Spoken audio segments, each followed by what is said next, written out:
Yes, I want to talk about the background, I guess, the historical background to some of my work, and also then feed into the work that we've been doing with the Eco Arts Recovery Project, for photographic work and so on. I'd like to pay my respects to the wisdom of all Indigenous people, including some of the areas where I'll be showing you some of the photos from today. I come from, I live and work here in Gundungurra, Darug and Wiradjuri country on the boundary of there. And I think it's very important that we recognise the wisdom of the Indigenous people. However, I have to say that I'm coming from a Western cultural perspective, and my practice does as well. And I'm going to explore some of that today as well. And but I think that's potentially a good thing in some ways. So I'm just going to attempt to share the screen now. Hang on.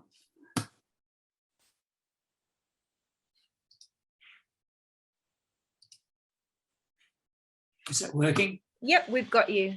I'll just go full screen. I better go to the...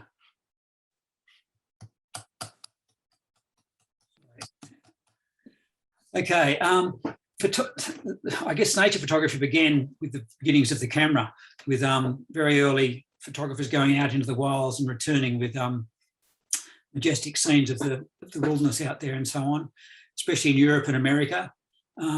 This photo is from one of the great powerhouses of Western culture, I suppose, for good or for worse, America.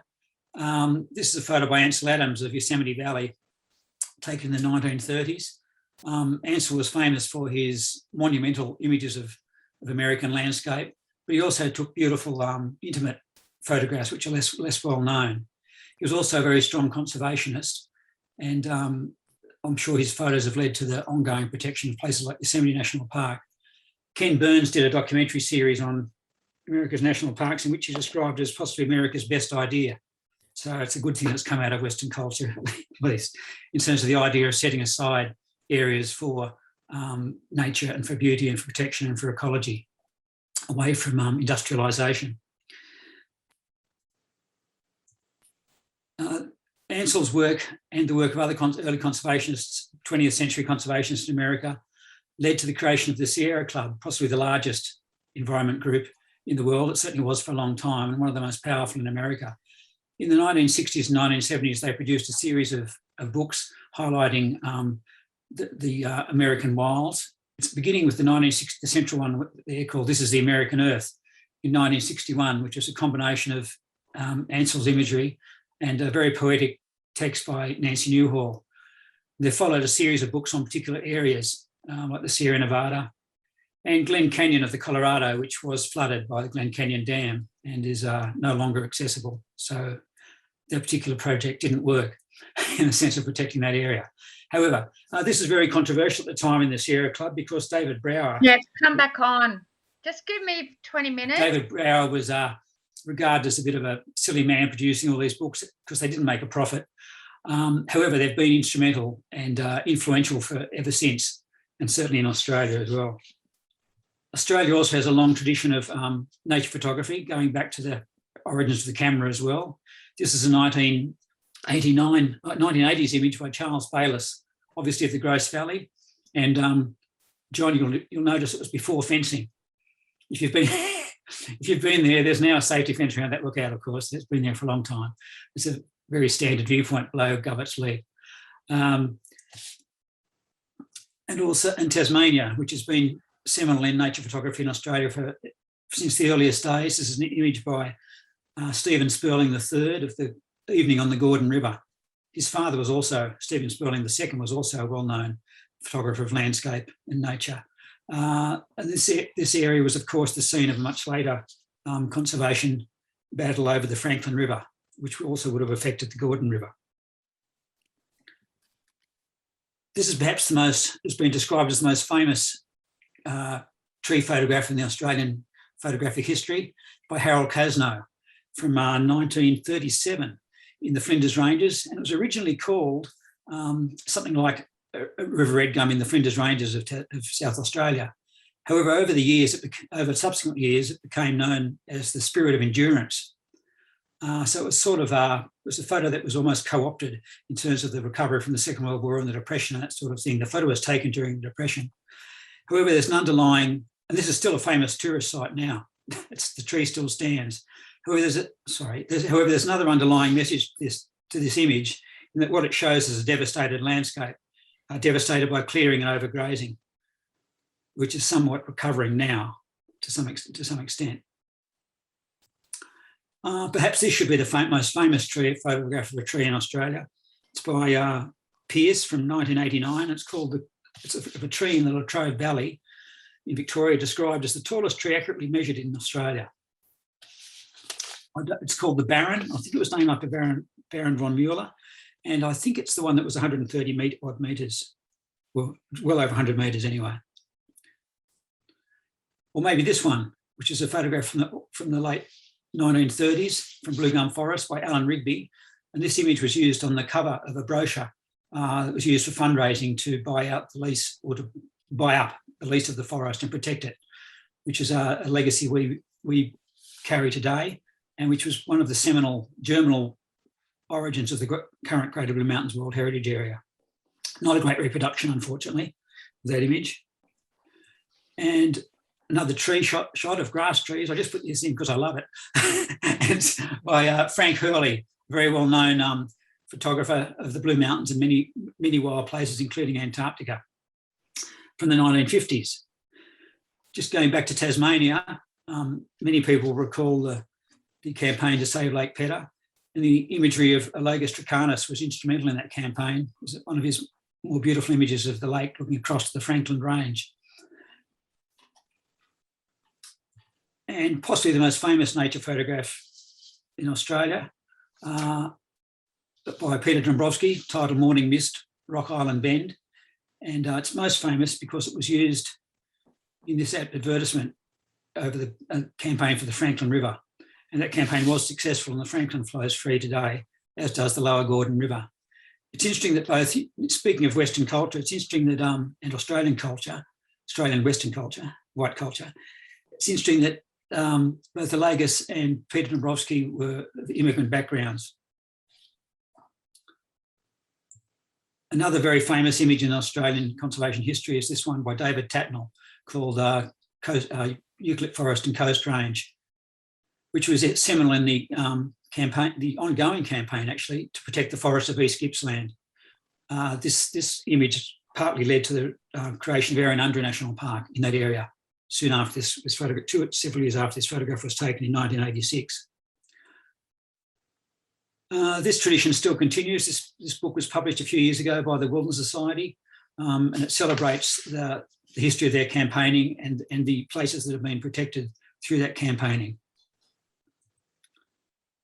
And just moving on to my own work, in the Blue Mountains, I've been, apart from just general campaign or photographing Blue Mountains imagery and so on, I've been particularly focused on the Gardens of Stone area mentioned by Freedom, which is as yet largely unprotected and contains these sorts of magnificent landscapes, where we hope that our imagery can help swing the tide on that area in the future. And not just the spectacular, but the incredibly environmentally valuable swamps of the Nunes Plateau, which are an endangered ecological community that support several threatened species. And most recently, the wild rivers that will be inundated by, if Warragamba Dam is raised. This is the Cowmung River in the southern Blue Mountains. Now moving on to the Eco Arts Recovery Project. I was involved in two collections of works for the project that are on the website. One I called is my own work called Transfiguration, which looks at the role of fire in the landscape and how it's caused both devastation but also a transformation into regeneration. So there's good news and bad news, I guess. This particular image has particular meaning for those that understand fire management. I won't go into it in detail. The aftermath, of course, was devastating to many of us. I call this one kind of silence. There's many kinds associated with fire and our environmental impacts. So much, we're all used to seeing the impacts of fire in the Blue Mountains, but not on the scale or the intensity of 2019 and 2020. That was sort of viscerally impacting on an emotional level to many people. However, it also led to amazing regrowth and rebirth and a re-evaluation, I guess, of our own emotions about that. This beautiful sort of lush regrowth that came as a result of the heavy rains after the fire. The heavy rains basically put the fire out, but also led to this regrowth. And lots of species that are rarely seen otherwise. Like this is the most famous one, I guess. It became a bit of an icon, and that's the pink flannel flower, mixed with other flannel flowers as well. These species only emerge after fire. And the floods that followed the fires also caused the scouring of the landscape with huge loss of topsoil and nutrients, but in a way it was revelatory as well, and it revealed the sort of colours in the landscape, in the rocks. This is from the Southern Blue Mountains in the metamorphic country, the rocks down there, swept clean by the floods. The other project was with a combination with Wyn Jones on Blue Gum Forest, where we made a collection of images that represented the history of the forest, both to do with fire, but also the human interaction with it and the ongoing stewardship of that area by people.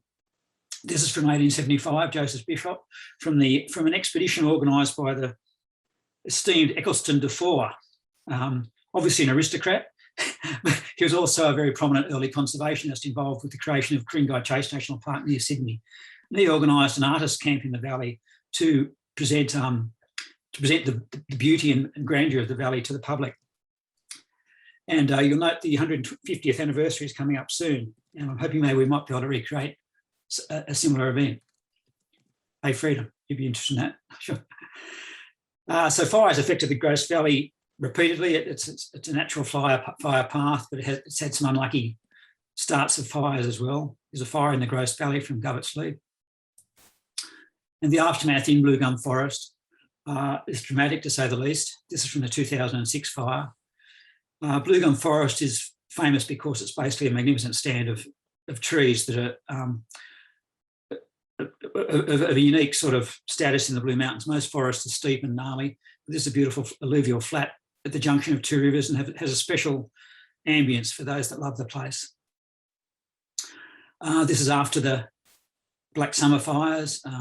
The trees recovering with epicormic growth, and then the floods caused massive riverbank erosion and toppling of trees into the river. So it's a double whammy there. However, some parts of the forest, especially the northern corner, are only burnt lightly. And this is, I guess, a celebratory photo of the trees still standing tall below the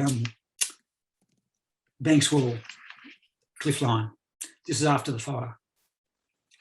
So I'd like to conclude that I think nature photography, it's been regarded as traditional and technical in many ways, I guess.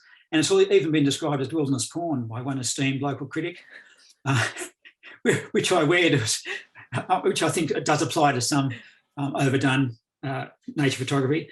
But I also choose to see it as inherently subversive in that it's a challenge to the Western industrial paradigm that things matter, other things that matter, as well as economics and materialism.